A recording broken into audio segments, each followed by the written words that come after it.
Bem, alunos Flix, mais uma aula. Hoje, assunto que eu duvido que na prática clínica vocês não tenham visto uma situação. Vocês vão ver de monte, talvez seja uma das doenças mais importantes quando a gente fala em ambulatório, pronto-socorro, UTI. Então vamos falar hoje de infecções do trato urinário. Também vamos dividir a aula de uma forma bem didática.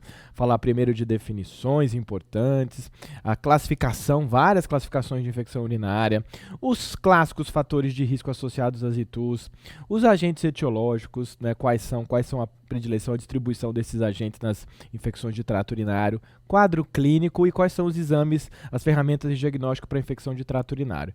E vamos finalizar em cereja do bolo da aula, o tratamento antimicrobiano, falar de resistência lá, Escherichia coli, e quais são as medidas preventivas que têm uma evidência estabelecida na literatura para prevenir infecção urinária de repetição. Então, assunto quente, prestem atenção, aula boa. Com certeza vocês vão utilizar isso na sua prática clínica, porque quem está, como eu falei, em pronto-socorro nunca vai deixar de ver num dia pelo menos 4, 5 quadros de infecção urinária. Então, primeiro vamos definir a principal causa de internação, gente. O assunto não é pouco não, o assunto é importante mesmo. Posso ter infecção urinária na comunidade, hospitalar, geralmente no quadro do hospital, em a infecção relacionada ao sistema de serviço de saúde, tem lá a clássica sondagem vesical, que é o grande fator de risco para a infecção urinária hospitalar. Ela pode ser ascendente, ali, subir a uretra, ir para prato alto, fazer uma pielonefrite. E o que é importante? Escolha do antibiótico adequada, da droga correta, principalmente porque a gente vive um momento no mundo de aumento de resistência bacteriana. E esse aumento de resistência para bacilo gram-negativo, que tem vários mecanismos, é versátil para resistência, o BGN, então a gente tem que prestar atenção e saber qual é a melhor droga dependendo da localização geográfica, porque a resistência bacteriana tem uma relação com geografia, não é todos os locais do mundo que tem uma alta taxa de resistência a BGN. Bem, vamos falar de várias classificações aí. Primeiro, com relação à via ascendente versus hematogênica. Ascendente é a via uretral e hematogênica, vascularização rio, um dos órgãos mais vascularizados, disseminação linfohematogênica. Alta versus baixa. Alta é a pielonefrite e a infecção urinária baixa é a clássica e famosa cistite. Por que é importante falar dessa classificação? Porque vai mudar a gravidade, a escolha do antibiótico. Então não é besteira falar de classificação, não é uma coisa simplesmente porque existe só por existir. Tá? Complicada versus não complicada também pela condição de quem eu vou internar, quem eu vou preferir uma droga endovenosa, para quem eu vou ter que fazer uma imagem para investigar melhor a via urinária, que não é todo mundo que eu vou pedir tomografia, ultrassom de vias urinárias. Então, gravem bem essa classificação aí. Agora, olha a lista de fatores de risco para infecção urinária. Então, sondou tem risco aumentado, mulheres, uretra curta tem o risco aumentado de infecção urinária, imunodeficiência, anomalia de trato urinário, ali aquela alteração de fluxo pode aumentar a chance da invasão bacteriana, o diabético descompensado, o paciente que tem uma estase da via urinária, que tem bexiga neurogênica, ou quem tem uma compressão aí de via urinária intrínseca ou extrínseca. Então, todos esses fatores, em último caso, em última análise, eles vão aumentar o risco de infecção, tanto por questão imunológica, quanto por questão anatômica. Então, esses pacientes eu tenho que prestar mais atenção numa abordagem inicial, porque eles têm um risco maior de ter infecção. E vamos lá para a questão lá, flashcard de ouro, que é um assunto aí que tem que saber. O principal agente de infecção urinária na comunidade, que aparece um monte, que é muito estudado, que tem características estruturais até da questão da composição desse micro-organismo, que aumenta a chance dele ascender a via urinária, é a clássica Escherichia coli, E. coli, todo mundo sabe, é o principal agente de infecção urinária na comunidade. Então, vamos lá. Bacilos gram-negativos, E. coli, como eu falei, Klebsiella, também um agente importante de infecção urinária. Staphylococcus saprophyticus, tem relação à chamada cistite da lua de mel, tem relação com transmissão sexual também. O Proteus também é um agente que a gente não pode esquecer, que também está dentro dos bacilos gram-negativos. Enterococo e Pseudomonas, esses dois últimos, pessoal, muito mais relacionado à infecção urinária adquirida dentro do ambiente hospitalar, que tem uma relação com sondagem, com cateterização. Hoje fala cateterização de vias urinárias como marcador de um risco aumentado de infecção relacionada aí ao ambiente hospitalar, tá? Outras definições aí que para tratamento vai ser fundamental. O que é bacteriúria assintomática? Então, tem urina urocultura positiva, com o mesmo agente, acima aí de unidades sobre 10 quinta formadoras de colônias, 2 vezes de isolamento, então 2 uroculturas, ou isolam o mesmo agente, com uma quantidade de bactérias unidades formadoras de colônia relevante, eu considero como bacteriúria assintomática. Cistite aguda, disúria, polaciúria, sintomas baixos, não tem febre, Jordano negativo, geralmente é um acometimento muito mais da bexiga. Então, a cistite aguda só com sintoma baixo. Catéter em via urinária, catéter mais sintomas hospitalares, sondagem, tem que lembrar dos agentes hospitalares. Então, tá aí a importância a gente saber da questão de se tem ou não uma invasão na via urinária. Itu complicada. Geralmente, quais são os fatores de risco para ter itu complicada? Geralmente, o paciente tem uma alteração estrutural, ele tem uma imunodeficiência e a complicada geralmente tem febre. Tá? Então, diferente da cistite aguda, onde o paciente não tem febre, só disúria, dor, baixo ventre, no caso aqui, geralmente pode ter febre e é um fator importante para a gente pensar em internar e dar antibiótico endovenoso. Tá? Itu recorrente, mais de 3 episódios por ano. Por que é importante a gente falar dessa característica aí, dessa itu? Porque muitas vezes eu tenho que fazer profilaxia. Chega lá uma paciente, olha, eu não aguento mais, tenho 4, 5 episódios por ano, é uma itu recorrente, o que eu faço para não ter episódio de infecção urinária? Aí tem algumas modalidades de profilaxia que a gente pode discutir. Aí a gente vai discutir que tem evidência na literatura, porque muita coisa aparece aí que não tem a mínima evidência, a gente faz aí, né? A avó manda fazer. Mas se a avó mandar fazer e não tem evidência, não faça, porque não tem que ter evidência para a própria vida, tem que ser baseado na literatura, em estudos, né? Bem, cistite, que talvez seja mais comum, a facinho de tratar. Então, chega lá, dorzinho, baixo ventre, disúria, tá doendo para fazer xixi, tá saindo vermelhinho o xixi, tá tendo hematúria associada, então tem que pensar no diagnóstico. Dor suprapúbica, tá doendo ali na região suprapúbica, urgência miccional. E a pielonefrite, em contrapartida, tem um quadro mais grave, acometimento renal, ascendente ali, febre, então, além de pode ter disúria, mas vai ter febre, dor lombar, então acender a luzinha para se preocupar com gravidade quando o paciente falar que está com dor lombar, faça a propedêutica, faça o teste, faça o Jordano, ver se o Jordano é positivo, né? Apunho percussão, que é um marcador aí de um acometimento de via urinária alta, de uma pielonefrite, vômitos e náuseas também, não aparece vômitos e náuseas em cistite, geralmente é quando o quadro alto mesmo, quando eu tenho uma pielonefrite. E aí, como eu vou chegar no diagnóstico de cistite versus pielonefrite? Sintomas, exame físico e sinal sistêmico. Não tem sinal sistêmico, exame físico não tem Jordano, geralmente é uma cistite, tá? Vou pedir a urina, vou pedir sedimento urinário, isso é importante para ver se tem leucocitúria. Agora, tem que avaliar isso sempre, principalmente em áreas de alto nível de resistência e quando o paciente já usou um monte de antibiótico ou quando for um quadro alto. Urocultura com antibiograma é a cereja do bolo quando eu falo em manejo de infecção urinária, tá? E a escolha do antibiótico? Qual é a droga? Então, chegou lá no PS, eu vou ter que tratar, né? Se tem quadro bacteriano, vou ter que dar antibiótico. Então, lembrar da resistência dos bacilos gram-negativos, que ela pode ser resistência geográfica, e lembrar sempre de que a gente vai ter que chegar no finalzinho ali e decidir, vou dar oral, vou tratar domiciliar, vou dar endovenoso, vou internar o paciente, tem que avaliar os critérios de gravidade, né? Então, e sempre lembrar que tem que ser um antibiótico, pessoal, que concentra na via urinária. Não adianta nada eu dar um antibiótico que não concentra na urina, porque não vai ter ação. Então, além de ser uma droga que pega a BGN, que seja sensível ao agente que cresceu na urocultura, eu tenho que lembrar que essa droga também tem que ter concentração em via urinária, tá? Então, vamos lá do primeiro exame, tá ali a dor. Quais são os achados de urina 1, o EAS, né?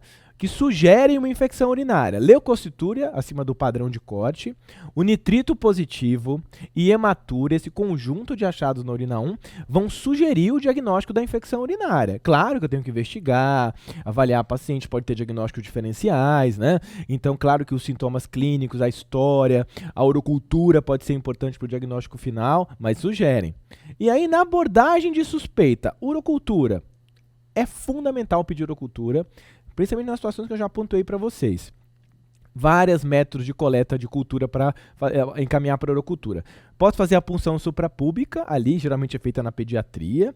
Qualquer crescimento, se for uma punção suprapúbica, eu valorizo e vou ter que avaliar com possibilidade de infecção urinária para tratamento, tá? Aí eu posso pedir urina de jato médio, que geralmente é acima de 10 a 15 unidades somadoras de colônia, que vai dar o diagnóstico aí definitivo aí, praticamente da infecção urinária. Lembrar que eu posso ter bacteriúria assintomática, então nem sempre a urocultura positiva é indicação de tratamento nessa situação. Tem que avaliar o quadro de uma forma global, ver urina, ver sintoma do paciente, né, avaliar a urocultura. Então, só para falar que crescimento nem sempre é indicação de tratamento, tá? Então, esse critério é fundamental que vocês tenham na cabeça.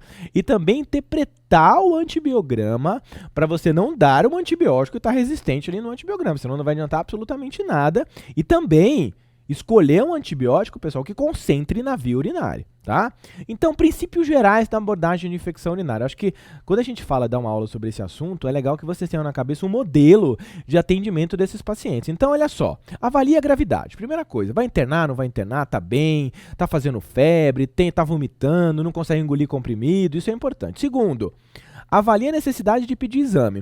O paciente está bem, só com disúria e hipolastura, não precisa nem pedir exame de urocultura nem urina, não. Você pode tratar essa paciente. Grave, com sinal sistêmico, com Jordano positivo, com vários episódios prévios, tem catéter em via urinária, tem que pedir exame, gente. Aí não tem como. Vai pedir hemograma, vai pedir função renal, vai pedir urina 1, urocultura, tem que avaliar, tá?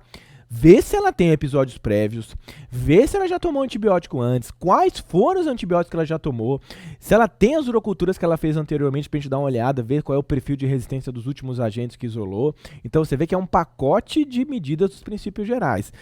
Avalie as comorbidades, se ela é hipertensa, diabética, se ela tem um fator de risco de gravidade, se ela tem lá uma má formação de via urinária, se ela tem a calculose renal, aumento de risco de ter uma estase na via urinária. Então, esses fatores todos, eles são primordiais na escolha do antibiótico, tá? Vamos lá, classicão.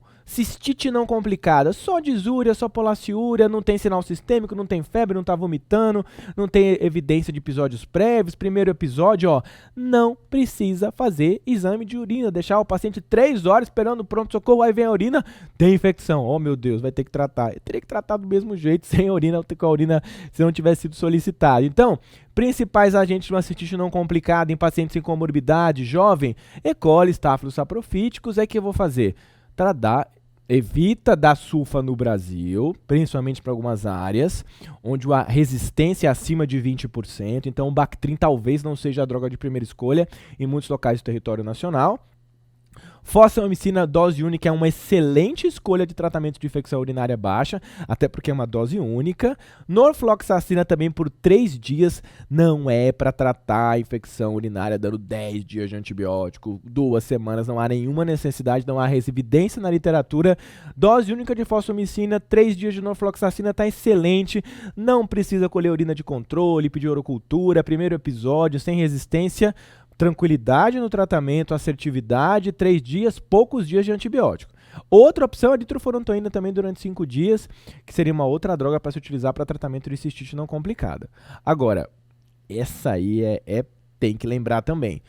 As principais indicações de tratamento de bacteriúria sintomática. Tem um monte de consenso na literatura, mas eu coloquei para vocês, pessoal, o que tem evidência à luz dos conhecimentos atuais, em que situações a paciente tem urocultura positiva, não tem sintoma, mas vale a pena eu dar um antibiótico. Então, gestação é clássico, isso não muda, nível de evidência 1A nas recomendações atuais, e antes de procedimentos urológicos. Outras situações, são situações relativas. Então, do ponto de vista do dia a dia, do nível de evidência que existe na literatura hoje, gestação e antes de procedimento urológico. Então, nessas situações, não, a bacteriúria tem urocultura positiva na gestante, procedimento urológico, pesquiso o agente, trato esse agente direcionado com antibiograma, tá? Então, ó, guiado por cultura sempre, porque assim não tem um padrão de tratamento que depende da bactéria que está sendo isolada e do perfil de resistência dessa bacteriúria sintomática, tá?